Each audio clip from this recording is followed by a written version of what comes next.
Trânsito é que nem futebol, né? Todo mundo é técnico de futebol, né? Todo mundo é palpiteiro. E trânsito é a mesma coisa, todo mundo tem um palpite e uma solução na manga do colete. Então nós vamos conversar com o Paulo Zagolin, que é o técnico oficial do trânsito de Fernandópolis. Paulo, seja bem-vindo, obrigado pela presença. Opa, obrigado. Bom dia, Cabreira, bom dia, ouvintes da Difusora. E nós estamos aqui à disposição para sanar as dúvidas aí da população, o que mais você tiver para perguntar aí. E que mais tem é palpiteiro no trânsito, não é? Ah, sim. Eu costumo falar que tem muito engenheiro de tráfego, né, na cidade. Todo mundo entende um pouco, mas na verdade ninguém entende nada. Ô Paulo, conta pra gente, você chega à Secretaria Municipal de Trânsito, convidado pelo prefeito João Paulo Cantarella, e qual a sua missão? O que que você pretende na Secretaria de Trânsito? Você está aí completando 3 meses, né?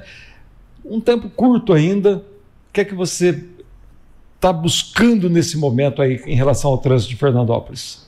A gente tenta, o que a gente tem em planos aí de melhorar a mobilidade urbana de Fernandópolis. Né, melhorar o fluxo de veículos, melhorar a segurança no tráfego, diminuir o estresse de quem sai de manhã para trabalhar, não sabe o que vai acontecer no caminho, não sabe se volta. Então a nossa missão é impor uma nova visão, né, com educação no trânsito, com mais fluidez, mais segurança.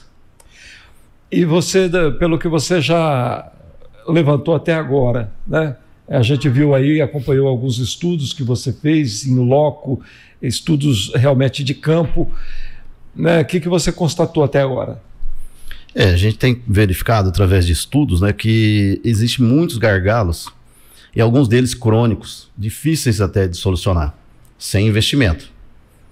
Mas a gente vai procurar, amparado na legislação, e amparado nos manuais aí de sinalização do CONTRAN, nas normas do CONTRAN, nas técnicas de engenharia, dar uma melhorada nessa situação, mesmo sem condições de investimento. Tentar fazer aquilo que a engenharia nos proporciona, sem muito gasto no momento, remanejando de um local para outro, melhorando a sinalização, investindo em educação de trânsito. Agora, Paulo, a gente até colocamos aqui já que Fernandópolis é a capital da lombada. Por que pede-se tanta lombada? Eu até na sua chegada aqui eu perguntei, Paulo, você já teve o capricho de contar quantas lombadas tem em Fernandópolis, né? Se deu tempo já de contar? Porque é uma enormidade. Acho que não tem uma rua em Fernandópolis que não tem uma lombada. Isso é verdade. É que, assim, criou-se uma cultura da lombada, de achar que a lombada é a solução, quando na verdade ela é até proibida pelo Código de Trânsito. O artigo 94, parágrafo único, diz que lombada, para redução de velocidade, ela é proibida. Ela só pode ser usada em condições excepcionais, depois que todas as outras técnicas falharam. Mas aqui eu percebo que Fernandópolis é uma cultura da lombada.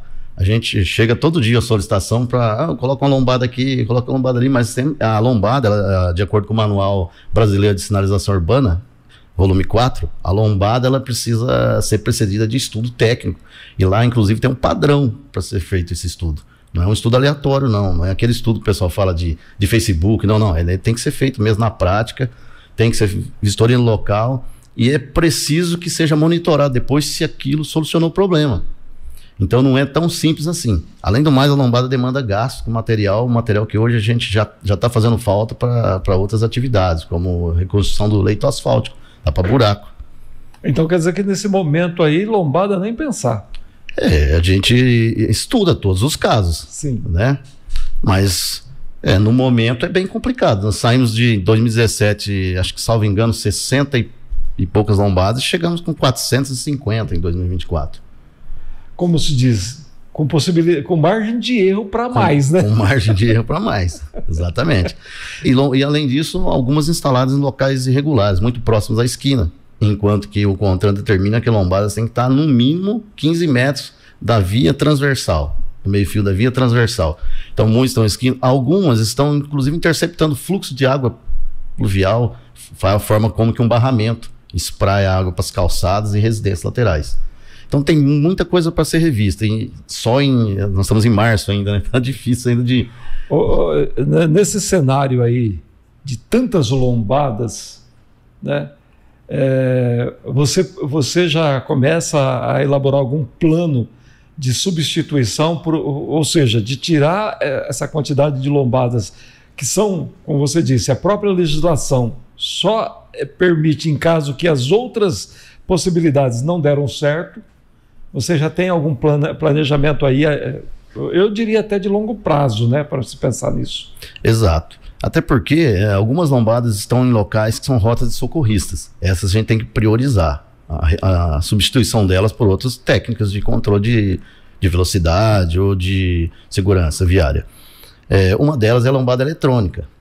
A gente pretende colocar no plano de compras anual para o ano que vem a aquisição de lombadas eletrônicas, principalmente em avenidas, né, locais de trajeto de socorristas, a gente substituir a lombada física por a lombada eletrônica. Vamos começar a tratar de 2 casos específicos que foram alvos de observação de estudos. A rotatória da Litério Greco com Augusto Cavalim, que é um ponto ali de vamos dizer assim, de estresse para quem tem que fazer aquele cruzamento ali. O que você constatou ali naquele estudo? Nós fizemos ali 2 estudos ao mesmo tempo, né, de contagem de fluxo de veículos nos horários de pico e também uma simulação de semáforo para a gente ver em tempo real, né, no local, como seria ali se a gente implantasse um semáforo naquele local. Pelo fato de ser uma rotatória, já é complexo. A gente teria que eliminar que a gente chama de uma perna da rotatória, né, um trecho dela, e impedir o retorno para que a gente consiga trabalhar com um semáforo de 3 tempos. Essa é a primeira constatação. Segundo, a quantidade de veículos, principalmente da expedicionária sentido Augusto Cavalim, nós chegamos aí na parte da tarde com 210 veículos em 5 minutos, 5 para 10 minutos, 210 veículos. É muito veículo passando ao mesmo tempo.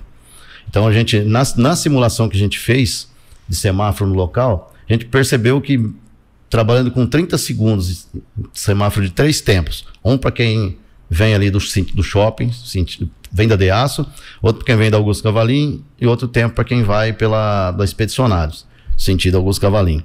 30 segundos para cada um, essa perna que vem da Expedicionários vinha congestionar aqui na localiza. Chama fechar a caixa. Fechava a caixa ali. Quando fecha a caixa... Fechava a rotatória ali da outra marginal. Então o que a gente, depois de concluído essa parte do estudo, a gente percebeu que precisaria de um semáforo ainda, um semáforo auxiliar, um ponto antes, em algum ponto aí, por exemplo, ali onde já tinha, na Dubai ali, né? Na Belo Horizonte. Para segurar uma parte desse fluxo, que vai da expedicionária sentido Augusto Cavalim, e aí sim a gente conseguir trabalhar e reduzir, para permitir que o maior problema aí é quem vem da DEASO, né, sentido DEASO para a rotatória, quase que não tem o tempo dele de parar ali, de cruzar, é muito difícil. Então, para sanar isso aí através de semáforo, a gente precisa fazer uma série de ajustes. A gente tem uma série de dificuldades. Hoje, para colocar um semáforo, a gente tem que colocar um padrão de energia específico para o semáforo, em cada um deles. Tem toda a questão ali que o viaduto ali é de administração do DR, então a gente precisa ter uma interface com isso, ter um olhar para isso aí. Então, é só fazer o estudo, é só para conhecer. Agora a gente vem com a parte de execução. Muito bem. E aí o semáforo ele seria só no cruzamento da Litério Greco com Augusto Cavalim. Na rotatória de baixo ali da Luiz Brambati, ele continuaria a rotatória. Teria que refazer também. Teria que fazer também. Refazer, fechar aquela passagem que vem da Maria Rosa de Assis, que hoje o pessoal faz aí, fecha, descaracteriza a rotatória e a gente colocaria um semáforo ali embaixo e outro lá em cima. Certo. Por enquanto é o que a gente conseguiu constatar. Outras alternativas seriam muito mais caras, como remover rotatória, modificar ali. Isso aí quer dizer, mais cedo ou mais tarde vai ter que enfrentar, né? Vai ter que enfrentar, é um problema, um gargalo bem difícil de solucionar. E a Litério Greco tem a questão ainda de que o trânsito de quem sai do shopping e vai, por exemplo, em direção a Jales, ele tem que cruzar aquela rotatória. Não tem uma entrada antes que poderia aliviar o trânsito ali, né? Não tem. Infelizmente, o traçado geométrico que a gente tem das avenidas aqui em Fernando Alves não é muito favorável para controle de fluxo. O traçado é bem complicadinho. Há uma demanda antiga de Fernandópolis que era exatamente para fazer no lado da Litério Greco, que foi feito do lado da marginal Luiz Brambati, que é o acesso e saída para a rodovia Euclides da Cunha, como está hoje lá na Luiz Brambati, ou seja, o pessoal entrar em Fernandópolis ali, quando veio o Max, que criou a entrada nova, e logo na frente a saída. E fazer do mesmo jeito do lado de lá, uma demanda antiga que o DR vive atrasando e não aprova e não libera recursos para isso. Você acha que seria também... Vocês vão continuar com essa demanda? O que você vê ali? Existe um projeto ali de entrada, né, de uma outra entrada para Fernandópolis, antes do viaduto. Sim, da Getúlio Vargas. Isso, né? Da Getúlio Vargas, antes do viaduto da Getúlio Vargas. Não sei se está andando, porque isso aí tem várias interfaces, né? Tem a primeira o recurso, o segundo é o DR. Né? Você chega ali e tem aquela questão burocrática, é outro órgão, é outra tratativa, sim, tem todo uma burocracia para lidar com isso.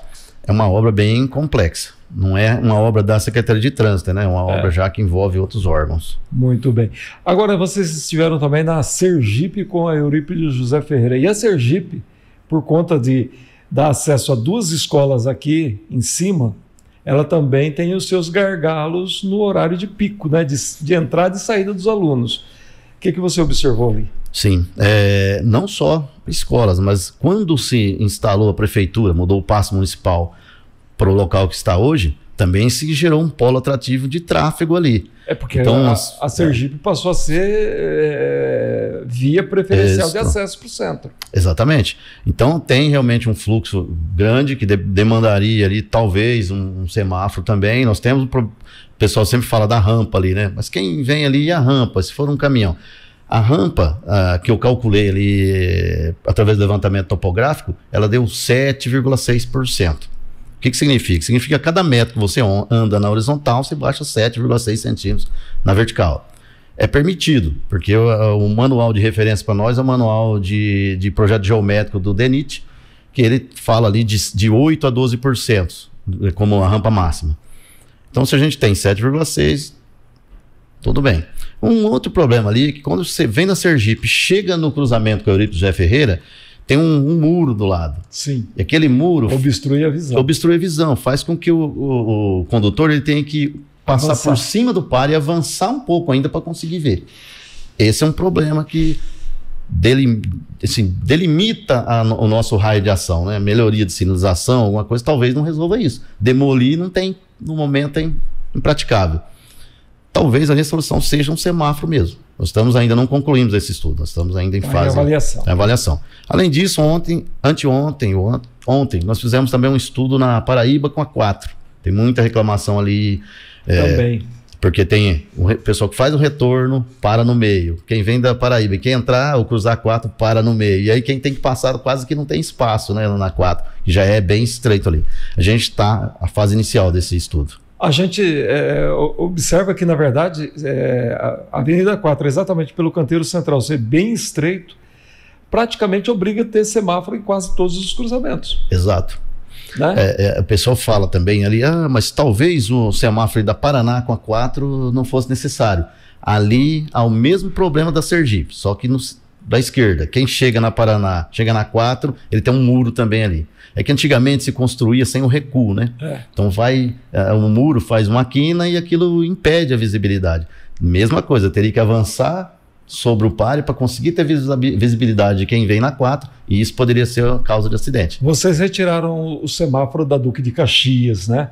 Que era um semáforo que era inócuo, né? Ali o pessoal mais passava no vermelho do que esperava o verde, né? Ali na Duque de Caxias, é que aquele semáforo não é indicado para aquele local. O semáforo é o quê? É para 2 fluxos que se interceptam. E ali, na verdade, só tinha fluxo na avenida.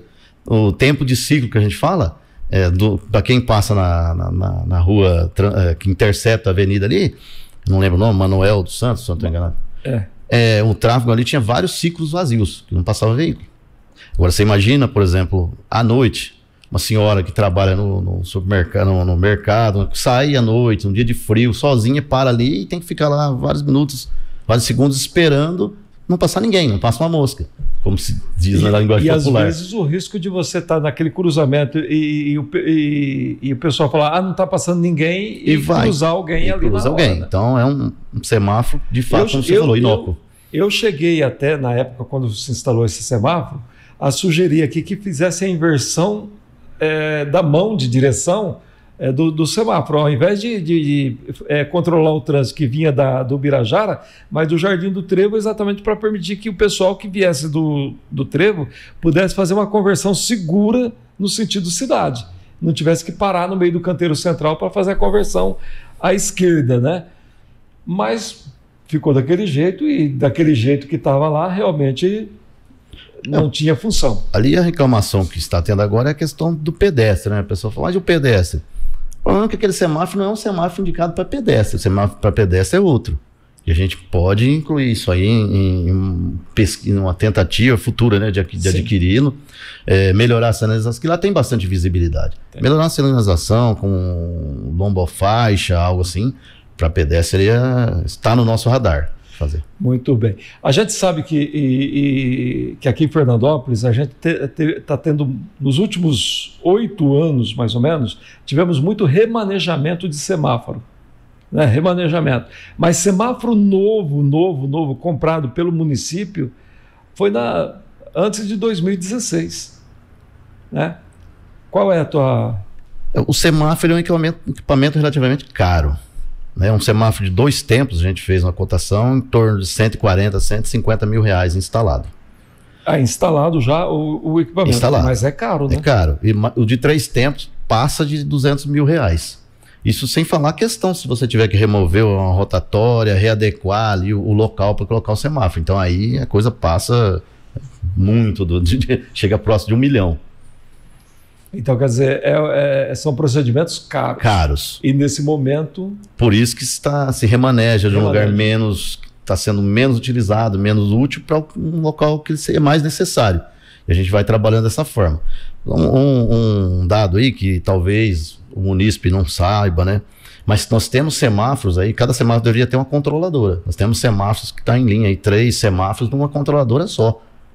Não tinha controladora, então foi ligando numa só, se parar um, para todos. Você não consegue fazer uma onda verde, sim, que seria ele abrindo em série, porque quando abre um, abre todos.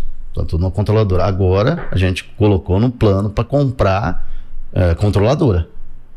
E não tinha para readequar esses semáforos aí. Aí a gente consegue, de repente, fazer onda verde, melhorar um pouco a fluidez.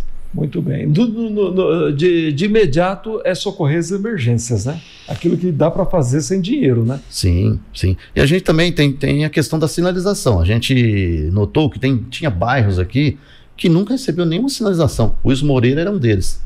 Então, enquanto a gente estava resolvendo as questões, mês de janeiro, fevereiro, questões burocráticas, administrativas do começo de mandato, a equipe de sinalização hoje já está totalmente sinalizado no Wilson Moreira.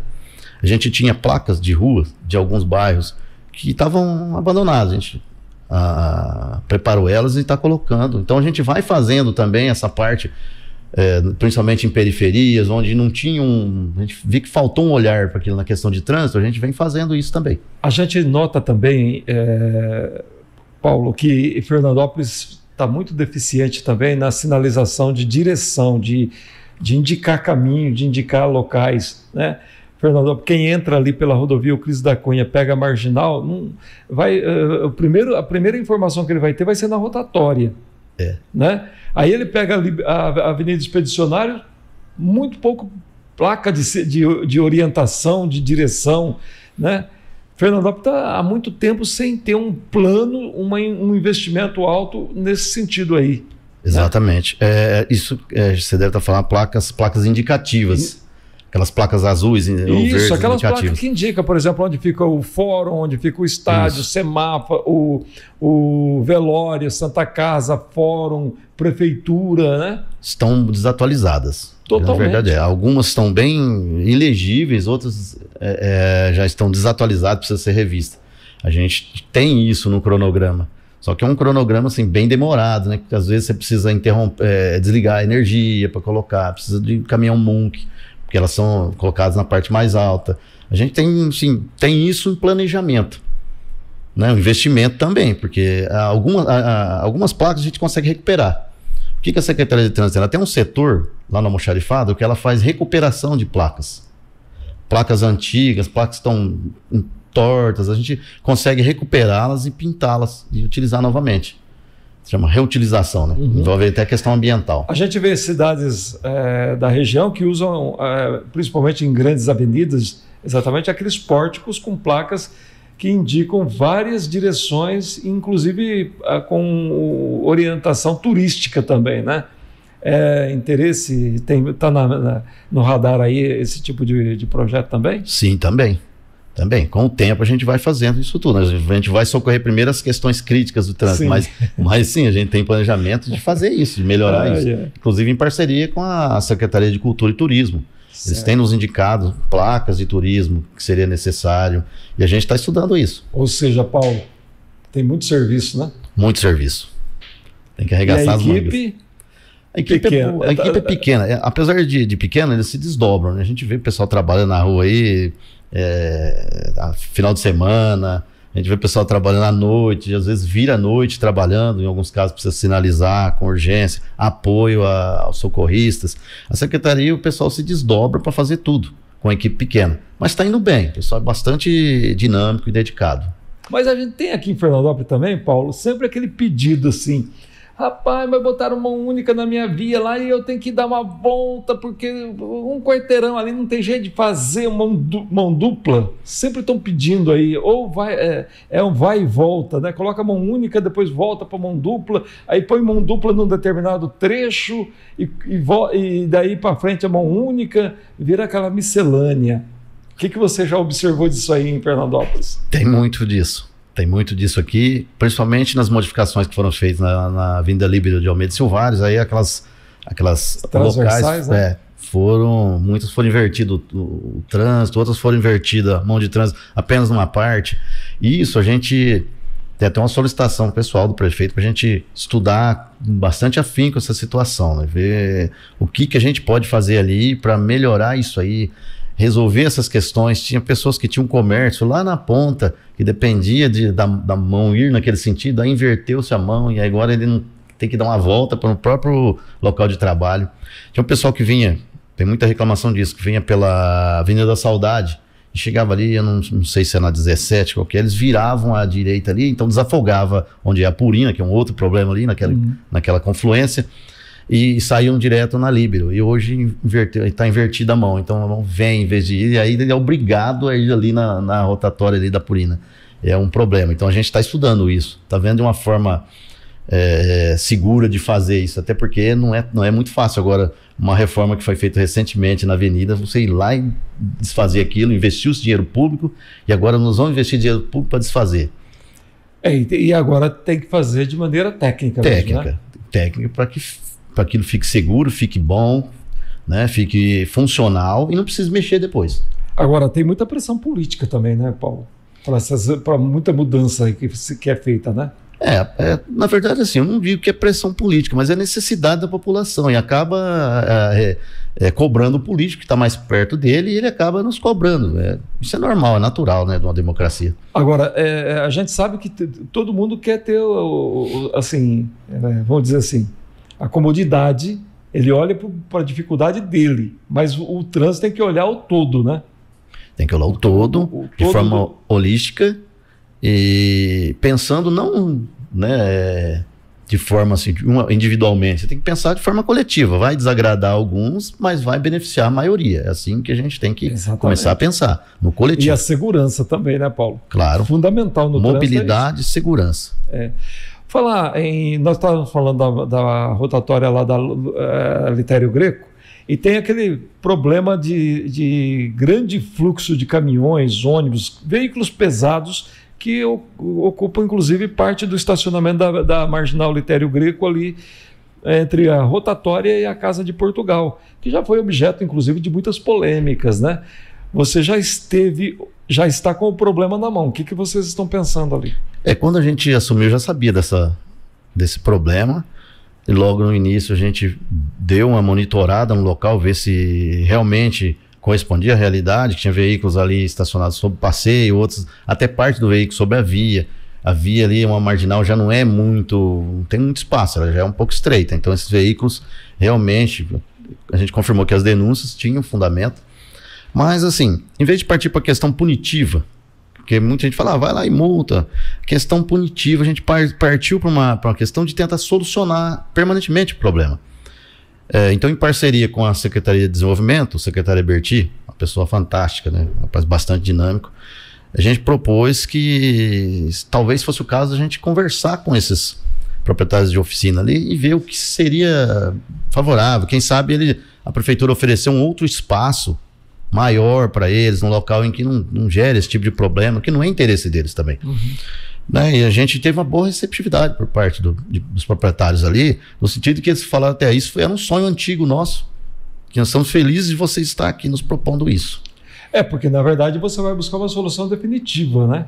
Sim. Para tirar esse fluxo de veículos pesados de uma via que é importante para a cidade. Claro. Né?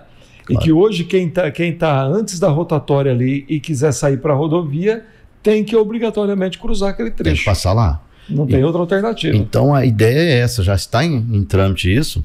A prefeitura forneceu um local, eles se instalarem no local, uma concessão, que depois pode vir futuramente a ser, né, propriedade deles, um espaço suficiente. A gente aí retira essa questão de estacionamento ali. A prefeitura então ocupa esses espaços, de repente faz calçada, melhora a sinalização da via e a gente tem que pensar o seguinte, para futuramente não ser permitido instalar novamente esse tipo de serviço lá. Mas é um serviço importante para caminhoneiros, motoristas de prefeitura, motoristas de carreta, ali presta serviço para usinas, carretas de usina. Então é muito importante aquele serviço lá. Paulo, Avenida Augusto Cavalim. Teve um tempo que ela só ligava, era ligação para a rodovia e para a exposição. Mas agora nós temos bairros e muitos bairros para aquele lado lá. E é uma via que praticamente... E agora temos a represa que passou a ser um ponto de atração de muita gente. Isso. Daqui a pouco vamos ter uma pista de skate que vai levar muito mais gente para aquele espaço. E como que nós vamos resolver o problema da alta velocidade na avenida? Na Augusto Cavalinho, que eu sei que tem um projeto com verba, já na fase de licitação, de remodelamento dela. Então eu tomei conhecimento no começo do ano desse projeto, por isso que a gente ainda não está estudando nada ali naquele sentido, porque já existe o projeto, é um projeto que vai ter algumas rotatórias lá, que vai direcionar o tráfego, algumas entradas, tem várias cruzamentos ali, não vai ter mais. Tem um bairro novo que está sendo elaborado ali, em parceria com essa obra, prevê essas rotatórias. Prevê essas rotatórias, uma avenida, vai ficar bom ali. Mas no momento vai dar uma melhorada. Equacionar essa situação. O problema ali é aquilo que eu falei recentemente, se faz projetos, empreendimentos, esquece da questão do impacto no trânsito. Todo empreendimento de grande porte, ele é atrativo de trânsito, então ele é um polo gerador de tráfego, e vamos pegar um exemplo de um loteamento, para 1.000 casas, se colocar aí, de médio padrão, aí você coloca ali 2 veículos por casa, são 2.000 veículos no local que não tinha, que vai usar uma via que talvez não suporte isso. Então isso é um polo gerador de tráfego, estou usando para dar o exemplo. Então eu acredito que aquilo que foi feito no Beira-Rio, na represa Beira-Rio, se tornou um polo atrativo de tráfego num local que não tem sequer estacionamento para todos os veículos que vão ali. Teria que ter sido pensado. Quando você empreende, tem que pensar em tudo. Não foi pensado. Agora, a gente acredita que o projeto de remodelamento da avenida vai solucionar em parte esse problema. Aí o restante a gente vai adequando. Muito bem. Bom, Paulo, a gente sabe que, como se diz, né? Você viu quantos problemas a gente abordou aqui? E ainda tem muita coisa que poderia ser tratada, né? Talvez não tenhamos nem tempo de falar. Muita coisa que poderia ser tratada. Eu moro ali eu mudei ali para a região norte, eu moro no residencial dos Botelho, e eu acompanhei nos últimos 20 anos exatamente o que aconteceu por exemplo, a Duque de Caxias, que é a principal via de acesso para Coab Antônio Brandini, João Pimenta, Jardim Paraíso, para os bairros laterais ali, Trevo, Jacarandá, Residencial dos Botelho, Alto das Paineiras. E depois vieram outros bairros adiante do Paraíso e o sistema viário continuou o mesmo. Então você vê ali o fluxo de trânsito na Duque de Caxias, que ela chega lá na frente, ela funila. Ela deixa de ser avenida para ser uma rua, né? E uma hora ou outra nós vamos ter que enfrentar esse problema também, né? São problemas crônicos, aquilo que eu te falei, o traçado geométrico de Fernando Ossos não é muito favorável. E aí foi expandindo, foram-se construindo conjuntos habitacionais, foram construindo loteamentos, sem pensar nessa questão que eu acabei de falar, do polo gerador. Quando você faz um estudo de polo gerador de tráfego, você é obrigado a apresentar medidas mitigadoras ou compensatórias. Então, uma das medidas mitigadoras, às vezes, poderia solicitar de um empreendedor loteamento, seria alargamento, investimento na melhoria nas condições de uma via, onde ele vai jogar o fluxo. Sim. Então vão se criando certos gargalos que depois ficam difíceis de resolver. Você vê que, por exemplo, o que poderia ser uma solução, a Avenida do Linhão lá, que poderia ser uma saída para Augusto Cavalim, ela chega lá na frente, tem o problema da represa, ela também não tem como você esticar ela como avenida até o fim, né? E tem essas questões também. Tem essas questões. O gargalo é que não falta. É o que não falta. O traçado não ajuda. Não ajuda, né? Ô Paulo, se você tivesse verba na proporção de problema, aí tava bom, resolvido, né? Aí resolveria mais fácil as coisas, né? Porque a proporção de problema é muito desproporcional ao recurso que você dispõe para investir no trânsito, né? Com certeza. Para investir no trânsito. Mas uma coisa que sempre a gente comentou aqui também, você falou em lombada eletrônica, e a gente fala em radar também, né? Nas avenidas, para controlar a velocidade aí, porque tem muita gente que acha que está numa rodovia, né? Radar está no vosso radar? Mas a lombada eletrônica, ela é um radar. Ela é um radar. Você pode, dependendo do tipo de lombada eletrônica, né? Você tem lombada eletrônica mais simples, sim, mais barata, até aquelas mais caras, com mais funcionalidades. Mas, em geral, você pode programar ela por um tempo, ela vai te mostrando a velocidade que você está. A velocidade da pista é 50, você está a 70, você está a 80. Isso é uma forma educativa de usar a lombada eletrônica. Mas depois desse período que você programa, ela passa a multar. Ela é um radar também. Porque eu sempre comento aqui, o pessoal a gente ouve muito isso, indústria da multa.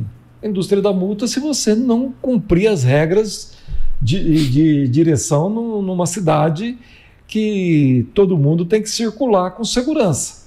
Claro. Na rodovia a mesma coisa. Se a velocidade está indicando 115 por hora e você passa a 130, você vai ser multado e a culpa não é da indústria da multa. É da sua irresponsabilidade, da sua pressa inexplicável, né? Exato. Onde tem o sistema de radar, que como se diz assim, o condutor ele sabe que tem aquele radar lá, ele é informado através do sistema de placas, tem lá. Então ele sabe qual é a velocidade da via, 50. Ele passou a 70, a culpa é de quem? Dele. Se existe uma indústria da multa, ele que está alimentando essa indústria, ao ser infrator de trânsito. Ele é o maior acionista dessa indústria. Ele é um sócio majoritário, ele está gerando. Então. Agora obedeça às normas de trânsito. Agora é uma decisão dele, né? É decisão dele? É decisão dele. Então, mas de qualquer forma, radar ou lombada eletrônica, esses dispositivos aí, ele é principalmente educativo. Tem que ter função educativa. E a própria cidade vai exigindo isso, né? Vai exigindo. Se você tem aqui na cidade, nós moramos aqui, somos 73 mil habitantes, você entra lá no site do Denatran, tem 66 mil veículos registrados na cidade, você vê, é só ver a situação da malha viária. Vai aumentando cada vez mais o número de veículos e sem contar com os estudantes que vêm aqui, que não contam como população, mas os veículos contam como parte do trânsito da cidade. Também, população flutuante, né? Exatamente. E aumenta muito a frota nos períodos, principalmente de período letivo, né? De aula. Vamos sair da pista agora, porque nós já falamos muito de trânsito, né? E daqui a pouco, sem contar que tem muita coisa para ser falada ainda, né? Mas eu gostaria de falar do transporte coletivo, que também está sob sua responsabilidade. O que é que temos aí? Como é que está a tal do transporte coletivo já se assinou TAC, já se fez isso, fez aquilo, mas as reclamações não param. Não param. No dia 8 de janeiro, logo uma semana depois de ter assumido a pasta, a gente convocou a empresa, né? A Secretaria de Trânsito convocou os representantes da empresa para aquela conversa inicial, saber apresentar a demanda da população, apresentar as reclamações e falar, ó, como é que eu resolvo isso aqui? Porque isso aqui nós não queremos mais. Como nós podemos resolver? Ou então a gente encerra o contrato e vamos tentar de outra forma. E a empresa nos propõe o seguinte, ó, e se a gente apresentar um plano de melhorias? Falei, então espera aí que eu vou colocar isso no papel, porque eu preciso fazer uma exigência. O que seria esse plano de melhorias? Então a gente fez uma notificação extrajudicial para a empresa, mostrando, contemplando as reclamações que vão desde atrasos, ônibus que quebram, ônibus em más condições de funcionamento, motoristas, vamos dizer assim em português, mal educados, com alguns... Isso não sou eu que estou dizendo, isso é a população. Sim. Que fez através de ouvidoria. E são muitas as reclamações. E muitas, tem piso de reclamação. E o que nós solicitamos a informação, um plano de melhorias que contempla inclusive treinamento com motoristas, contratação de empresa para limpeza dos ônibus, renovação de frota, veículos que têm acima de 10 anos tem que ser substituído imediatamente. E aí essa notificação tem um prazo, né? Então eles nos apresentaram uma parte disso, a gente cobrou o restante, estamos aguardando o restante desse plano para a gente analisar ainda. Nós vamos analisar se isso vai solucionar o problema. Se a gente vir que não tem potencial de solucionar o problema, a gente vai buscar o jurídico para ver outra solução. Porque na verdade é um assunto que já vem sendo, vamos dizer, empurrado com a barriga, como diz o caboclo, né? Empurrado com a barriga há muito tempo, né? Houve aí uma mudança, deram uma maquiada nos ônibus, só que a maquiagem está caindo. Tá. Os ônibus estão aí numa situação difícil. Aí fica aquela questão, a população reclama, mas não tem público porque usa a circular. Mas a população não usa o ônibus porque usa outro tipo de transporte, ou o transporte não é adequado e a população não quer, né? É essa questão também, né? A mentalidade deveria ser da gente usar cada vez mais o transporte coletivo. Sim. E menos o transporte individual. Mas hoje o que a gente vê é que quem usa o transporte coletivo é quem não tem condições, é a população mais carente, tem dificuldade de ter um veículo específico para se deslocar para a faculdade, para o serviço, ir de volta, levar filho para a escola, acaba usando o transporte coletivo. E não deveria ser assim, mas é.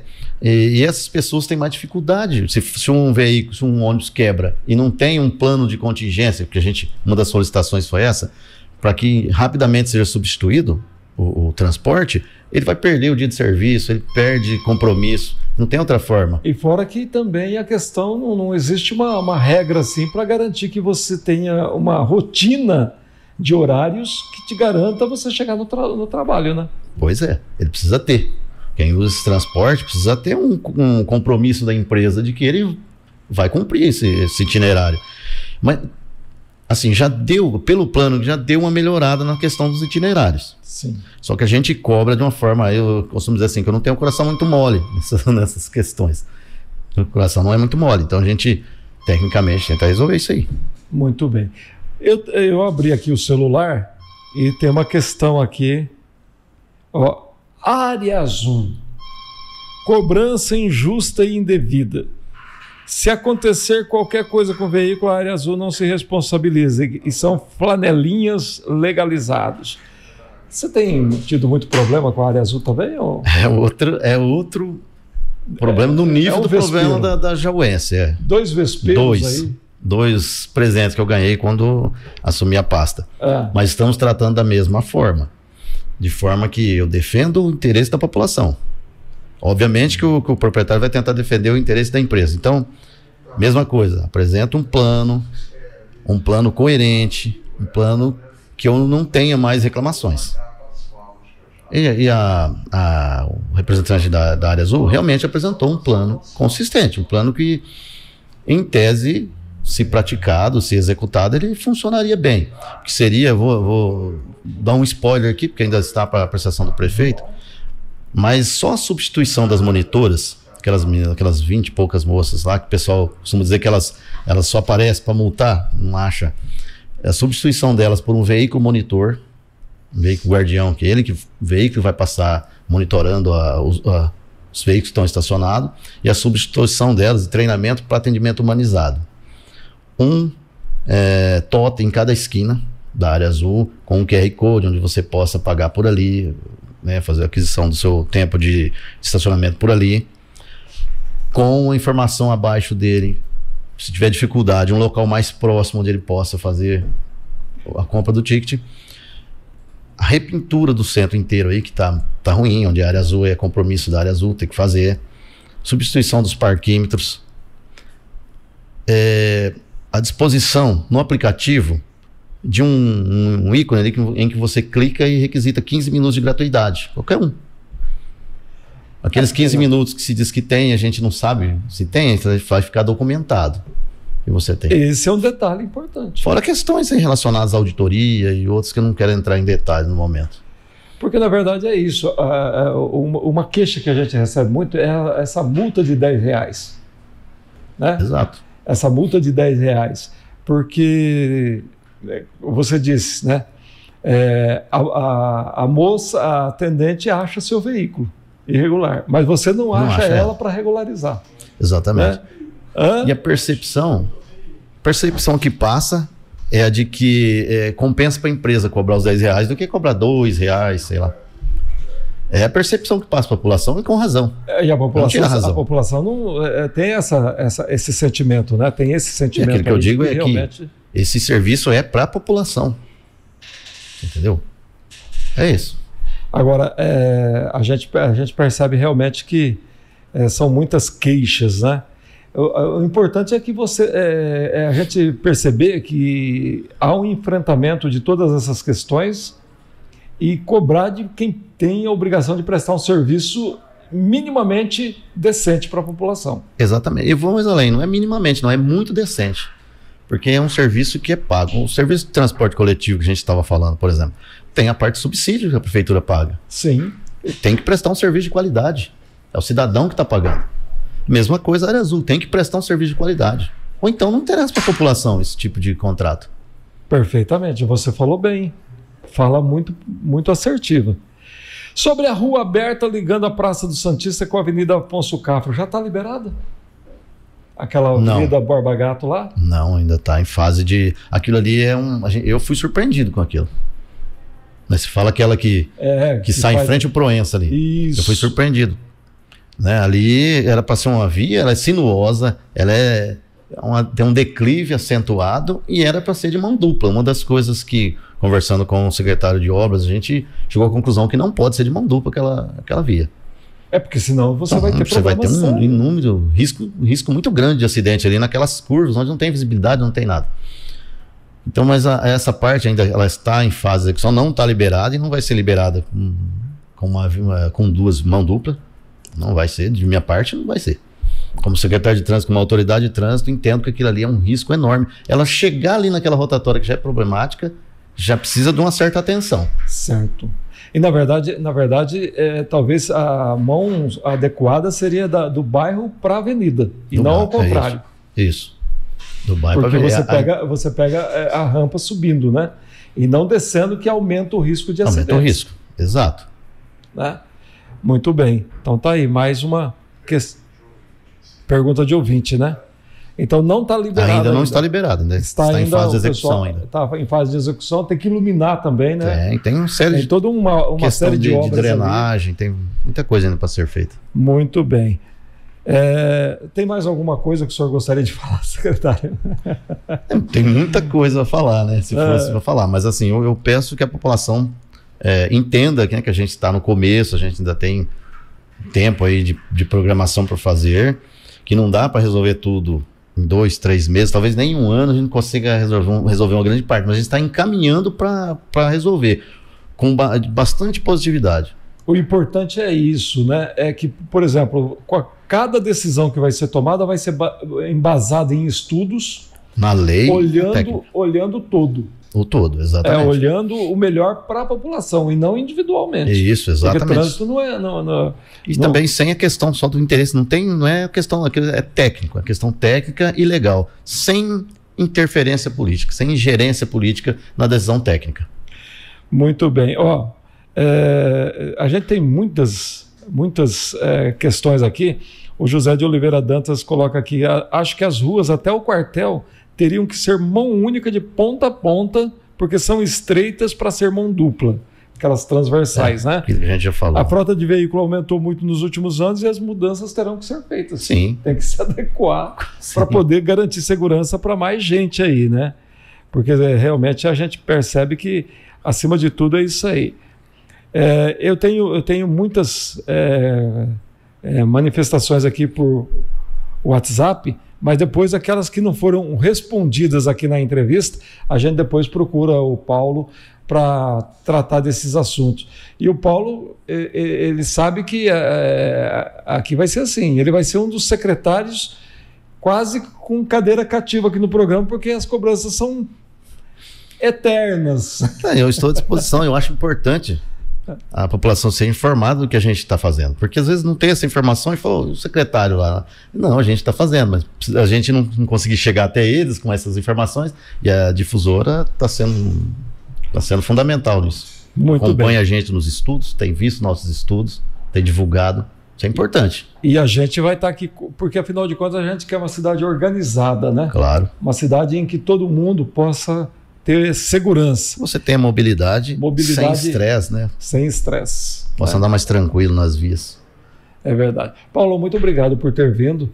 Quase 1 hora de entrevista, hein? Eu que agradeço. E ainda, se a gente fosse ver, dava mais umas 2, viu?